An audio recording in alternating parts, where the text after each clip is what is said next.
Bonsoir. Il est 15 h du matin et nous sommes le jour 15. C'est le jour 15, il est 15 h du matin. Voilà, j'ai juste attendu. Non, en vrai, je me suis juste réveillée à 15 h du matin. Mais c'est une coïncidence et c'est le jour 15. Voilà, bonsoir et bienvenue. Bonsoir Joël au biscotto d'or. Bonsoir, comment ça va-t-il bien? Je suis là, c'est déjà bien. Ce matin, à midi du matin, je me suis réveillée à midi du matin. J'ai déjeuné et après je suis allée me recoucher. Puis là je viens de me réveiller à 15 h du matin parce que mon papa chantait Let It Snow dans toute la maison de façon très aiguë. Et donc, meilleure façon de se réveiller. Il était là, Let It Snow, Let It Snow, Let It Snow. Donc je suis réveillée. De toute façon il a raison, il était temps, il était 15 h du matin. Donc voilà, je sais pas si vous, votre réveil c'est ça, mais je sais que vous êtes jaloux. Vous êtes ravis, mais le problème avec mes cheveux qui soient courts et foncés maintenant, c'est que je dois les laver tous les jours. Et depuis quand un dépressif ça se lave tous les jours? Depuis jamais, voilà, je vous le dis. Depuis jamais. Déjà je me lavais les cheveux tous les 2 jours, j'étais là, bah c'est bon, c'est bien. Mais non, là faut encore que je les lave parce que là c'est pas possible quoi. Je les ai mis en petit kiki mais ils sont pas propres. Et c'est insupportable. Et en plus plus on les lave, plus moins ils sont propres, plus moins... Bref, vous avez compris. Et plus je les lave et plus j'ai plus de couleur, bref. Du coup j'ai des colis. C'est pour ça que je suis là. Parce que mon papa, en dehors de crier Let It Snow, parce que c'est pas il chantait, c'est il criait Let It Snow dans toute la maison, il est aussi allé au courrier et il a trouvé ça. Et donc je me suis dit petit unboxing en ce jour 15. C'est le jour 15, les unboxings. Unboxings. Oui. Bah si ça rime. Je veux pas vous entendre. Je vais juste déchirer. Ça fait 4 milliards d'années que j'ai pas reçu de... Pardon, ça se voit que j'ai pas reçu de service presse et de livres en général. Enfin si, je les ai reçus mais je les mets sous mon papin. Et du coup de service presse c'est... Oh, je savais pas qu'ils allaient l'envoyer en grand format. Oh là là, ça rappelle l'époque. Oh là, ça me fait trop rire, ça me fait trop rire. Attendez.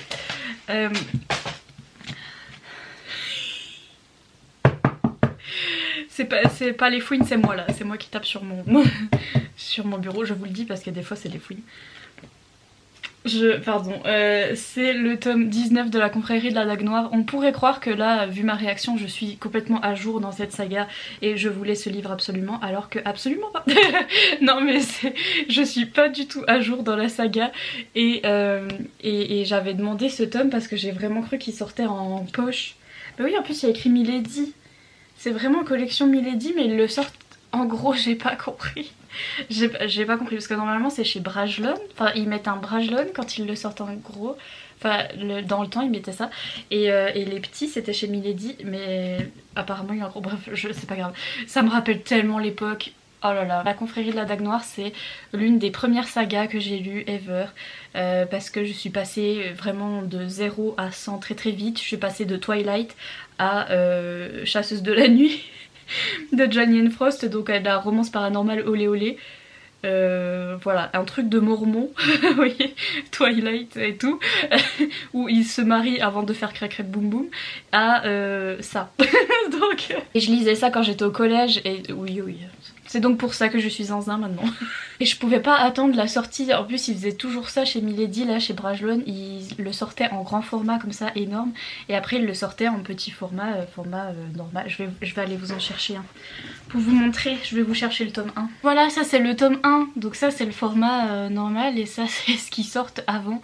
Et je m'en souviens à l'époque je pouvais pas attendre pour la suite parce qu'ils le sortaient en comme ça. Et après genre 1 an plus tard ou 6 mois plus tard, je sais plus, ou peut-être juste 1 mois plus tard mais j'avais pas envie d'attendre, ils le sortaient en petit et donc comme je voulais pas attendre, je l'ai dit 15 fois, du coup je les prenais en grand format comme ça et j'en ai 2-3 qui sont en grand format. Attendez, je vais vous les chercher parce que j'aime bien, c'est drôle. Bon, je les ai pas tous sortis mais regardez, j'en avais, oui. Vive les couples olé olé sur la couverture. Mais donc Je filme bien, oui, parce que des fois je mets même pas filmer. Mais donc voilà, avant c'était Brajlon. Ça c'était le guide de la confrérie, donc il y avait plein de trucs. Je peux plus respirer parce que je suis allée chercher 3 livres. Il y avait plein de trucs de l'autrice qui nous expliquait comment elle a eu l'idée pour les personnages. Il y avait des petites scènes ajoutées, des petits... Oh là là, c'était génial, génial, génial. Ça c'est le tome 9 apparemment que j'ai eu en gros. Ça c'est le tome 8 que j'ai eu en gros parce que je pouvais pas attendre. Et vous voyez, c'était chez Brajlon normalement. Et là ils nous font Milady en gros. Pas compris. Mais donc finalement dans cette saga j'en suis au tome 11. Tout va bien. Je sais même pas si j'ai lu le tome 10, je sais même pas si j'ai eu la patience de lire le tome 10. Et donc voici le tome 19. Je sais même pas qui sont les personnages, je les reconnais même pas. Mais wesh, la confrérie, voilà. Je voulais vous montrer mes antiquités. Voilà, ils sont tout abîmés parce qu'en plus j'emmenais ça dans mon sac de cours au collège. J'avais déjà tous mes cours habituels, les livres qui servent à rien, vous savez, les livres d'histoire, de maths, ouais. Vous voyez comme je sais faire des maths maintenant? Voilà, par contre j'avais ça aussi dans mon sac et je l'ai changé avec des copines qui n'avaient absolument rien demandé et qui étaient en mode mais qu'est-ce que tu lis toi? Enfin, moi j'en suis encore à choupier à la plage, laisse-moi tranquille. Oh, les souvenirs. Pardon, moi je sniffe les livres parce que les souvenirs. Donc la confrérie c'est trop bien, et si jamais vous connaissez pas la confrérie de la Dague Noire de J.R. Ward, c'est une romance paranormale adulte, hein, il y a des scènes olé olé, etc. Qui parle de vampires, et donc on a une hiérarchie de vampires, une monarchie, oui bien, oui c'est mieux, une monarchie de vampires dans le tome 1. Qui est ici présent, on suit le roi des vampires en fait, et on voit que ils sont pas à la fête en fait, ils sont pas à la fête en fait, les vampires, parce qu'ils ont des ennemis qui sont des espèces d'extraterrestres, enfin c'est pas des extraterrestres mais genre c'est des espèces d'humains modifiés qui sont là exprès pour les tuer. Bref, ils sont plus beaucoup les vampires et ils doivent se cacher aussi des humains parce que voilà, s'ils révèlent leur identité, bah c'est bon, après il n'y a plus de vampires du tout parce qu'ils sont déjà plus beaucoup, donc voilà. Et nous on suit le roi des vampires, et c'est tout un univers, je crois qu'ils peuvent pas sortir la journée non plus. Je me rappelle plus très bien des spécificités, mais il me semble qu'ils peuvent pas sortir la journée, et qu'ils sont très beaux et très musclés et très grands, ils font tous 2 mètres, et bien évidemment c'est de la romance paranormale donc. Là on va suivre le roi des vampires qui va avoir sa romance. Dans chaque tome il y a une petite romance avec une jeune femme qui se croit humaine mais qui en fait est à demi vampire, et donc vous allez voir, vous allez voir. Et voilà, et c'est tout un univers, et j'adore l'écriture de J.R. Ward parce que elle sait mêler tout ce qui est suspense, tout ce qui est enquête, etc. Il y en a un petit peu trop d'ailleurs pour moi, ça m'a... Je passais certains passages parce qu'elle a tendance à faire des chapitres où on a un chapitre du point de vue de notre personnage principal, un chapitre du point de vue des méchants, un chapitre du point de vue de l'enquêteur de police, vous voyez, un truc comme ça. Moi je passais, j'étais en mode où elle est la scène olé olé, vous voyez ce que je veux dire. Mais si jamais vous aimez bien ça, les enquêtes, etc. Son monde est tellement développé qu'elle en est au tome 19 et qu'on se lasse toujours pas.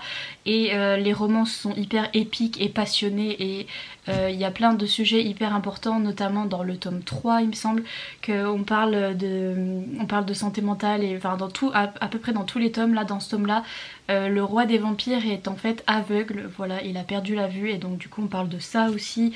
Il a un chien guide, et le chien guide je crois qu'il s'appelle Georges, ma vie, bref, et voilà, moi j'adore.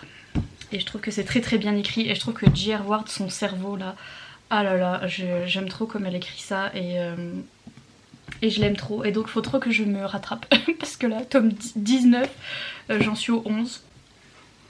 Don't at me Milady. Mais donc voilà. Ah oui, d'ailleurs c'est les derniers Beetlita que je vais recevoir, parce que je suis reprise chez Brajlon, mais dans la catégorie Big Bang. Vous savez, là où ils ont publié Sorcery of Thorns, et comme j'ai fait la meilleure pub de Sorcery of Thorns de l'univers, j'ai dit bah soit je veux être prise pour cette collection là, soit pour la collection Beetlita, même si bah, j'adore les deux, et ils m'ont pris pour Big Bang, donc j'aurais pas les Beetlita, mais bon. Voilà, c'est comme ça. Et donc ça aussi, ça doit être Brajlon, il est dit. Oh, c'est merci Thomson. C'est Mercy Thompson, mais c'est le spin-off, c'est les bibous. Ça aussi, il faut que je suis pas du tout à jour. Voilà, c'est les 2 derniers Beatlites que j'aurai de toute ma vie. Mais en même temps, je suis tellement pas à jour que tant mieux. J'ai parlé aussi en long, en large, en travers de Mercy Thompson. Parce que ma vie, je vais vous chercher le tome 1 parce que je vais avoir la flemme d'intégrer une image. Moi, je vais chercher le tome 1. Also, moi, amène 15 tomes. Vous vous souvenez de cette saga dont j'ai parlé 50 000 fois dans mes vlogs? Oui, voilà, c'est celle-là. Et donc le tome 1, il est quelque part là-dedans. Il est là. Il est là. Et pareil, c'est une saga de romance paranormale. Il n'y a pas trop de olé olé dans celui-là, tiens. Non, franchement, au fil des tomes, il y en a un petit peu. Beaucoup moins que dans la confrérie, beaucoup moins. Mais par contre ça aborde des thèmes très adultes, notamment dans le tome 3, trigger warning pour viol et etc. Enfin c'est très adulte. Et donc voilà, mais c'est un peu moins olé olé, c'est pour ceux qui n'aiment pas trop. Et ça parle de loup-garou et on est avec cette jeune femme qui s'appelle Mercy et qui vit aux États-Unis, qui est garagiste, qui est à moitié blanche, à moitié native d'Amérique, voilà. Et elle peut se transformer en coyote, elle, voilà. Donc et dans sa ville il y a une meute de loups-garous, son voisin c'est l'alpha de la meute de loups-garous et ils ont cette relation chien-chat où ils peuvent pas se saquer et ils se font que des crasses, mais ça va évoluer, n'est-ce pas?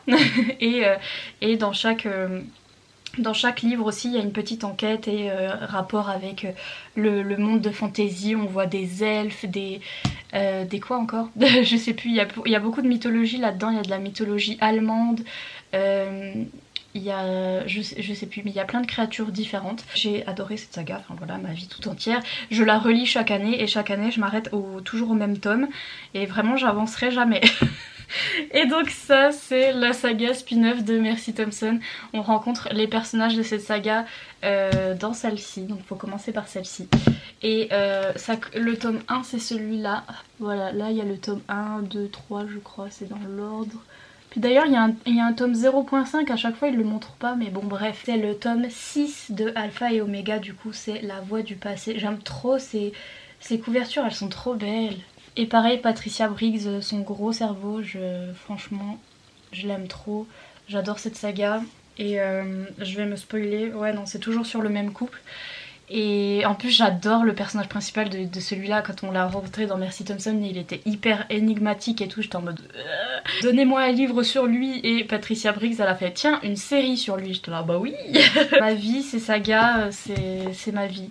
C'est saga Beatlita, je sais toujours pas te dire, t'as vu, j'ai essayé de le dire. Normalement j'ai essayé de dire Beatlit, j'arrive pas. Beatlita. Et voilà, c'est trop ma vie, je lisais ça quand j'étais au collège et j'aime toujours autant. Voilà. C'est les 2 derniers Beatlita que j'ai reçus de toute ma vie, enfin de l'année du moins. Oh, derrière il y a écrit, et il y a un nouveau truc. Et il n'y avait pas ça avant. Il n'y avait pas ça quand j'avais 14 ans. Pour public averti. Pourquoi ils ont pas mis ça quand j'avais 14 ans? De toute façon, watch me quand j'avais 14 ans, lire le pour public averti et faire ouh, encore mieux. Et le prendre. Donc, je vous dis, dans les Patricia Briggs, il n'y a pas tellement de olé olé.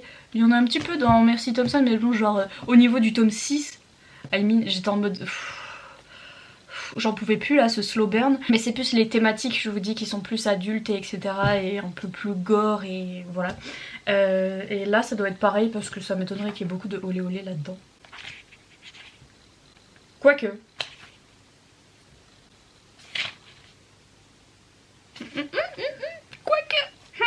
Oui bah c'est des petites scènes olé olé, il n'y a rien de bien méchant. Mais donc voilà. Regardez, c'est toute mon adolescence. Je suis dead. Et vous imaginez, je me ramenais avec ça au collège et au lycée. Vraiment la couverture, et dans le plus grand des calmes j'étais en train de lire ça, mais j'essayais de mettre ma main dessus, genre j'étais... Je lis de la littérature, mais sauf qu'en dessous il y avait écrit l'amant. Ah bien, mais je m'en foutais. J'étais déjà dépressive, je suis dépressive depuis que je suis née, sachez-le. Et j'étais déjà dépressive et pas bien et tout ce que vous voulez. Et j'avais ça et j'étais en mode, franchement, c'est la seule chose qui m'a permis d'avoir mon bac et de tenir jusqu'au bout au lycée parce que j'en avais marre. Et je lisais mes petits livres olé olé et c'était vraiment le meilleur truc de ma vie. Et donc au bout d'un moment je les cachais même plus et j'étais en mode, c'est ma survie genre. C'est toute ma vie, vous pouvez vous moquer autant que vous voulez, c'est pas grave, ça me rend happy. J'étais déjà une booktubeuse à l'époque. Une booktubeuse qui revendiquait ses livres olé olé. Et j'avais qu'une seule pote qui me comprenait et qui lisait les livres comme moi, mais au final elle était pas très gentille avec moi, donc bon voilà. Mais au moins elle lisait ces livres là, elle les aimait, donc c'était bien. Et même mes profs, ils étaient en mode, ils regardaient mes livres, ils étaient là. Bon, au moins tu lis, hein. C'est vrai qu'au moins tu lis, et c'est donc pour ça que tu fais pas trop de fautes d'orthographe dans tes dissertations, mais I mean, ça a l'air intéressant comme lecture, puis j'étais là. Écoutez, j'aime bien, ok, let me live. J'avais beaucoup d'anxiété quand j'amenais ces livres-là à l'école au début, et en fait au bout d'un moment la dépression a tellement pris le pas sur l'anxiété, des fois ça fait ça, je suis tellement mal et j'étais tellement pas bien et tellement ça me remontait le moral que j'étais en mode oh purée mais je m'en fous d'avoir la honte, je m'en fous. Je suis trop bien. Bref, voilà, c'était mon histoire larmoyante de moi au lycée et au collège. Et donc sur ce je vous laisse, à plus dans le bus. À tout à l'heure les lecteurs.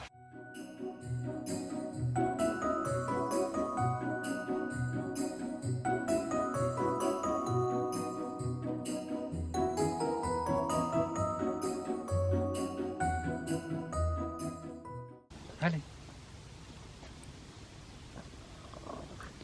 Oui. On a compris, oui. Tu vois, des gens dessus. Des quoi? Des vaches là-haut. Ah, j'ai cru qu'il y avait une bête morte. J'ai eu peur.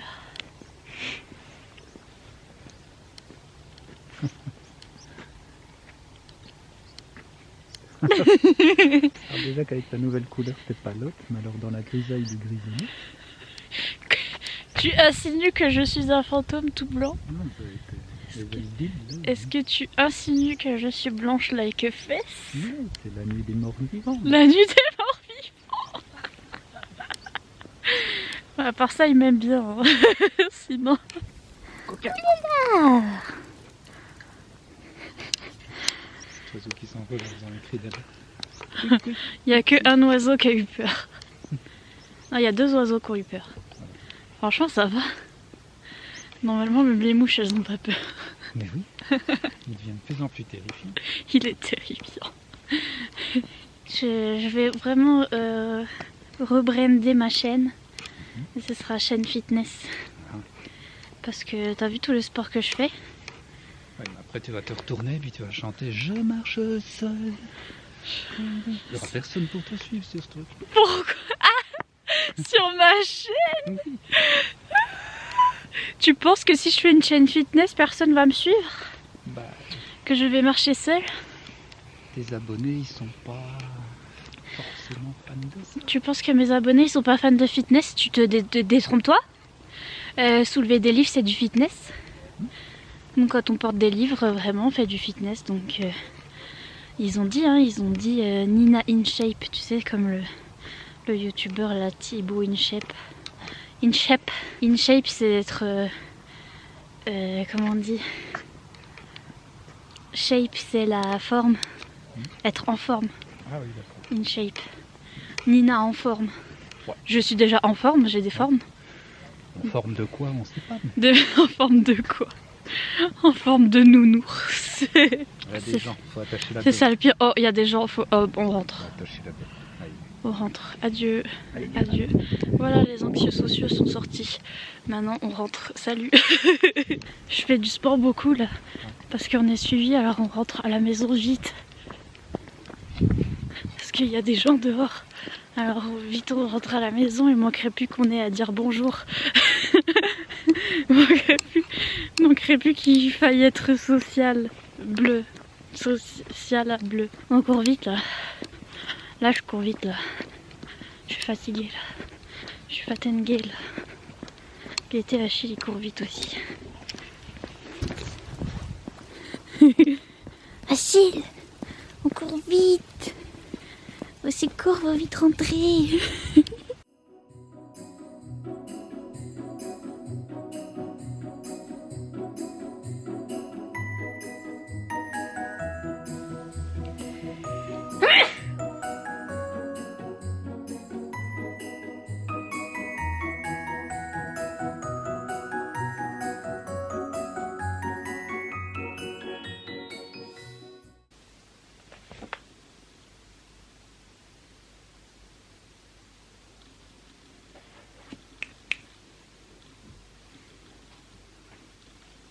Je viens de voir un truc et je me suis toujours posé la question.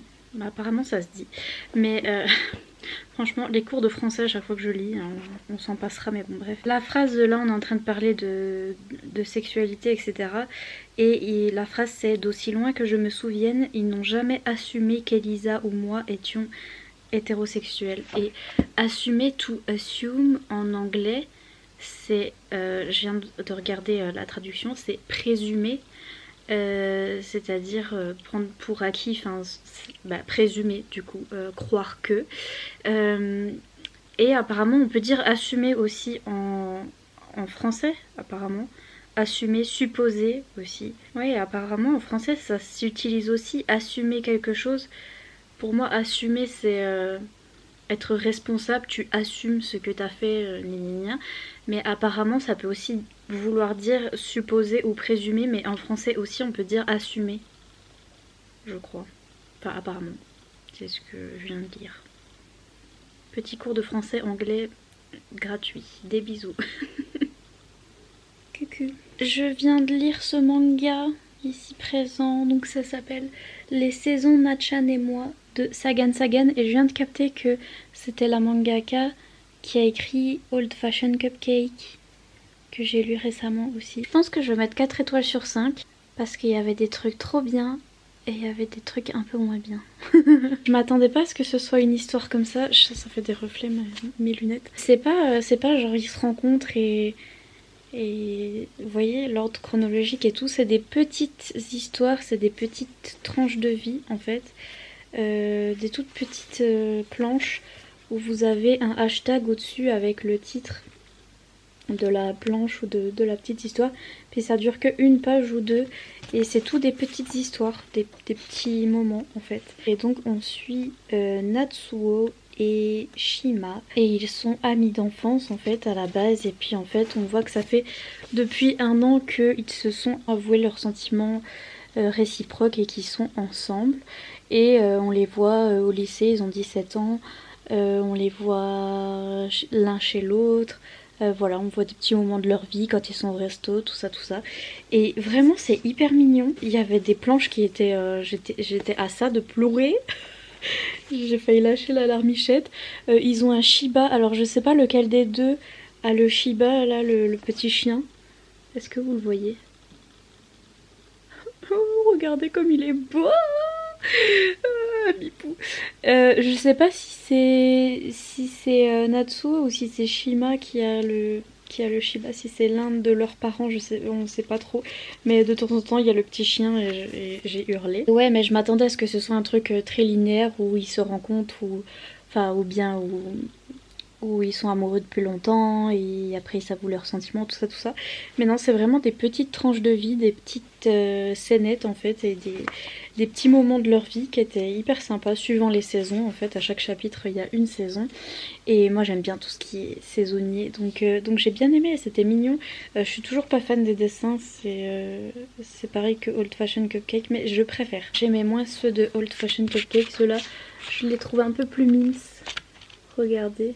En plus, il y a le Shiba, trop mignon. Donc j'ai beaucoup aimé, mais le problème c'est que il y a des trucs que j'ai pas compris et je pense que c'est perdu dans la traduction encore une fois. Mais je dis toujours ça pour les mangas, mais je pense que c'est ça parce que de temps en temps la traductrice ou le traducteur, je ne sais pas, nous met des petites notes du coup du traducteur et où on nous explique les trucs japonais, donc les fêtes, la nourriture, etc. Par contre, je pense qu'il y a des blagues ou ou des références que je capte pas parce que c'est la différence de traduction, je pense. Parce qu'il y avait plein de petites scénettes où c'était censé être rigolo, où ils se parlaient, mais j'ai pas compris en fait la blague. Donc voilà, il y a plein de petits trucs comme ça que j'ai pas compris. Et puis ouais, au final, ça commence un peu au milieu de tout. En fait, on commence où ça fait déjà 1 an qu'ils sont ensemble, on a tout des petites scénettes sur eux, et ça finit au milieu. En fait, ça finit. Ils ont fini le lycée, ils vont aller à l'université, mais on sait pas trop ce qui va se passer. Puis c'est un one shot, et c'est tout. Et c'est juste un petit moment de leur vie, et je sais que c'est bien, c'est poétique et que c'est fait exprès, mais je veux savoir ce qui va se passer pour eux, genre j'espère que ça va aller. Il y a mon ventre qui garouille depuis tout à l'heure, j'espère que vous l'entendez pas en fit. Il y avait plein de petites scénettes qui étaient mignonnes, d'autres qui étaient drôles, d'autres qui étaient hyper poignantes. Tout à coup j'étais en mode oula, ouh mon dieu, j'avais pas demandé ça. mais voilà, et je vous dis, les dessins j'ai beaucoup plus aimé que Old Fashioned Cupcake. Et vraiment c'est un format original pour le coup, moi je m'attendais à une histoire comme d'habitude.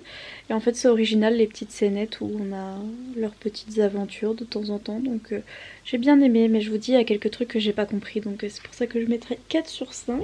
Et maintenant je vais lire ça, que j'ai reçu aujourd'hui. Hier, voilà. Parce que j'ai monté le vlog aujourd'hui, mais je l'ai reçu hier. C'est parti mon kiki. Accessoire de lecture. Aïe. C'est parti. Par contre, mais regardez-moi ça comme c'est beau. Regardez. Regardez comme c'est beau. C'est magnifique. C'est magnifique. C'est trop beau. J'aime trop. Oh là là. C'est hyper beau, j'adore. Ça me donne envie de reprendre le coloriage. C'est trop beau. Ah, je suis choquée. Je suis choquée, je suis floue. Tiens, bonsoir. Rebonsoir, j'ai fini ce tome 1. Je m'attendais pas à ça, je suis... Enfin si, mais ah là là, je suis choquée. En fait, c'est The Vampire Diaries. Je sais que mes raccourcis sont ignobles, comme je vous disais que le manga de la même maison d'édition H2T, le manga Deep Scar, pour moi c'était... comment ça s'appelle, After, et bah là c'est The Vampire Diaries, et vous savez que j'adore The Vampire Diaries, oui, je suivais depuis que j'étais au collège, enfin bref, il y a même une fille qui s'appelle Catherine, vous-même vous savez, mais vraiment c'est ça, sauf que l'histoire est un peu différente, mais c'est une histoire fantastique. Oh, j'ai plus de batterie, génial. Donc je disais, c'est de la romantasy, du coup, de la romance paranormale. Je veux pas trop vous en dire parce que c'est une série en 2 tomes, voilà, c'est le tome 1, voilà, c'est un manga, ça dure 2 secondes. Mais si vous aimez les histoires genre de Vampire Diaries, genre Twilight, c'est ça. That's it. Vraiment, par contre, les dessins sont magnifiques et je vous ai montré, le début est magnifique. Par contre, mon seul problème, c'est qu'on a l'impression qu'ils ont 12 ans. Et autant dans The Vampire Diaries, bon, ils sont censés avoir 17 ans ou je sais pas quoi.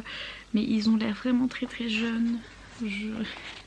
Vous voyez sur les dessins, genre même le monsieur, bon là ils sont en chibi, c'est normal, mais je sais pas si je vais vous les trouver. Genre vous voyez même là, il est censé être intimidant, mais on dirait qu'il a 12 ans quand même.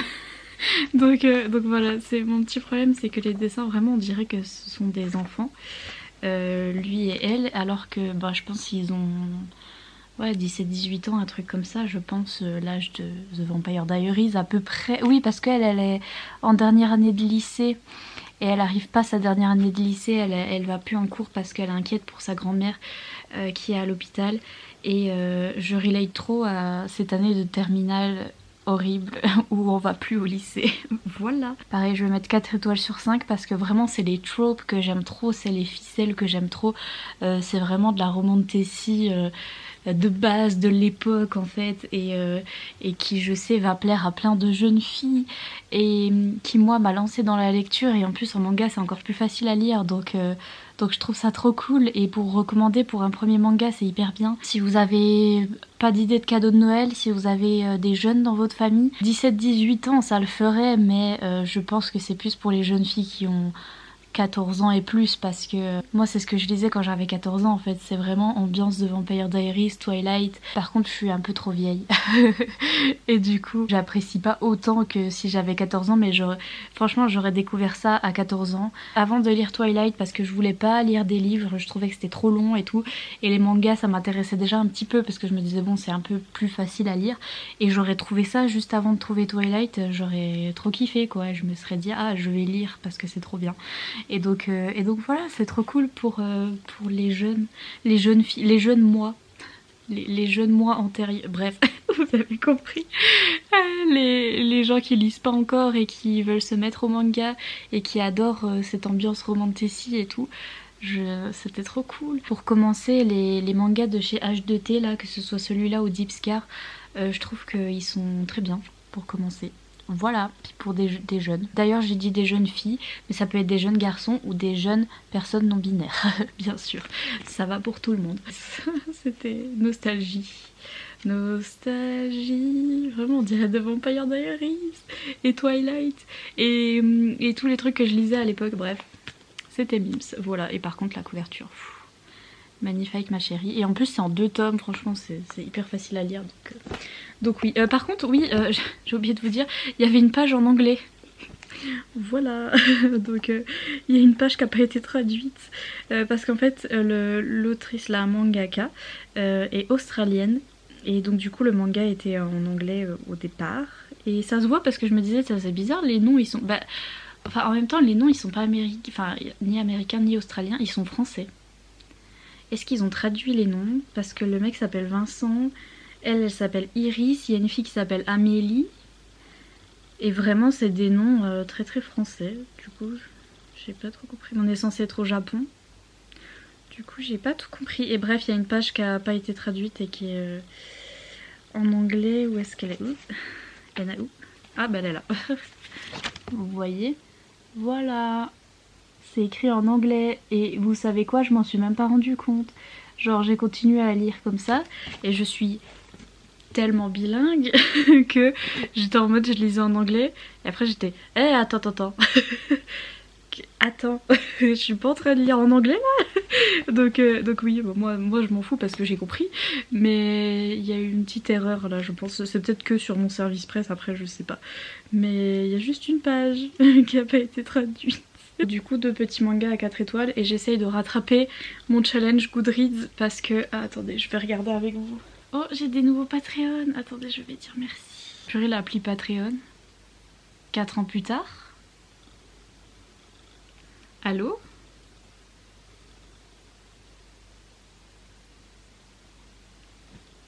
Ah Jésus-Christ. Ah, j'ai pas vos prénoms. Attendez. Elisabeth, normalement. Parce que je veux pas dire ton nom de famille. Je pense que c'est Elisabeth. Et c'est... Anna Ananas. J'aime trop son pseudo, c'est Ananas. Donc je t'appellerai Anna et Elisabeth si vous passez par là. Vous devez savoir que vous êtes inscrite, mais merci beaucoup. On va regarder mon challenge Goodreads parce que j'avais mis sur Goodreads que mon challenge c'était de lire 100 livres par an. Voilà, comme l'année dernière, comme l'année d'avant. Et je suis très très en retard parce que j'ai fait que relire des vieux favoris et je les mettais même pas dans mon Goodreads parce que ça comptait pas. Je relisais certains passages, par exemple là j'ai pas mis Taïezen que j'ai relu 2 livres de Taïezen, je les ai pas mis parce que c'est que certains passages, enfin bref vous avez compris. Et donc mon challenge, reading challenge, j'en suis à 85 livres. 85 sur 100. J'ai combien de retard? 10 livres de retard. En fait j'ai encore, j'ai encore 15 livres à lire. Est-ce que je sais faire des maths encore moi? Ouais, 15. J'ai encore 15 livres à lire. Un plaisir pour cette fin de décembre. Ah bah oui, on va pas y arriver. Mais donc voilà, c'est fini pour ce vlog, il est bien trop long. Il est long hein, aujourd'hui, ah oui il est long, bref. Petit emoji de la vidéo, mettez un petit emoji. Un petit emoji. On a déjà fait les fleurs, mais il y a beaucoup de fleurs là. Dis donc, oh, si vous trouvez l'emoji Shiba Inu, regardez. Le Shiba. C'est mon bibou. Il est trop mimes. Donc je sais qu'il y a un emoji Shiba Inu et sinon il y a l'emoji chien. Mettez l'emoji chien en l'honneur du seul, du vrai Achille. Sur ce, je vous laisse tranquille et je vous dis à demain pour de nouvelles aventures. Bye.